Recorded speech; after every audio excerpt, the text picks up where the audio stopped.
வேதனைப்படுகிறாயா? இல்லை. தேவாலயத்தில் எனக்கு வரப்பிரசாதம் அருளப்பட்ட போது ஏற்பட்ட அமைதியை நான் உணர்கிறேன். அதே அமைதி என் தாய்மையை நான் உணர்ந்த போதும் ஏற்பட்டது. அது ஒரு பரவசம் போன்றது. உடல் அமைதியான உறக்கத்தில் ஈடுபட, ஆன்மா சமாதானத்தில் அமைதி கொண்டிருக்கும். அதற்கு சரீர பிரகார ஒப்புமை எதுவும் இல்லை. ஜோக்கின், உங்கள் இல்லத்திற்கு நான் வந்தபோது ஒரு நீதிமானின் மனைவி என்று நான் எனக்குள் சொல்லிக் கொண்டேன். முன்போல் இப்போதும் உங்களை நேசிக்கிறேன். அப்போது என்னிடம் சமாதானம் குடிகொண்டிருந்தது. உங்கள் அன்பு என்னை பேணிய போதெல்லாம் அதை நான் உணர்ந்தேன். ஆனால் இந்த சமாதானம் வேறானது. நம் தந்தை யாக்கோபு அவர் சமணசுகளை பற்றி கனவு கண்ட பின் இப்படிப்பட்ட சமாதானம் தான் அவரை மேற்கொண்டிருந்ததென நான் நினைக்கிறேன். இது என்னை படர்ந்து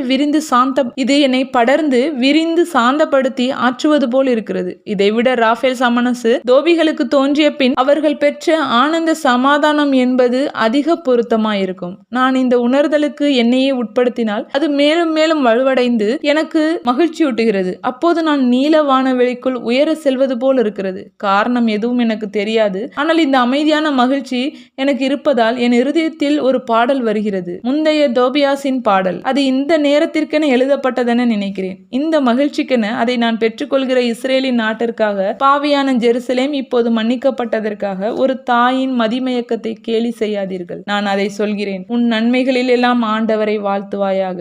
சதா காலங்களுக்கும் தேவனா இருக்கிறவரை புகழ்வாயாக.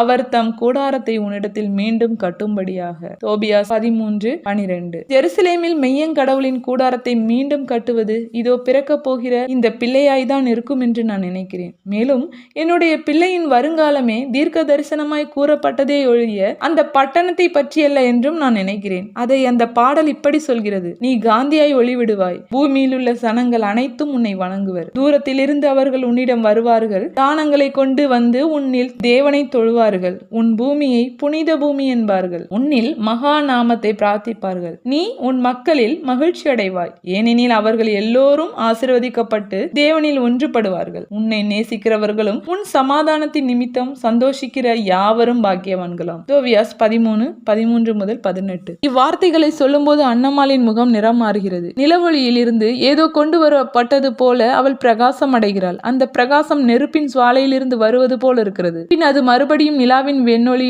போல் ஆகிறது. இப்படி மாறி மாறி நிகழ்கிறது. அவளை அறியாமலேயே அவள் கன்னங்களில் இனிய கண்ணீர் வழிந்தோடுகிறது.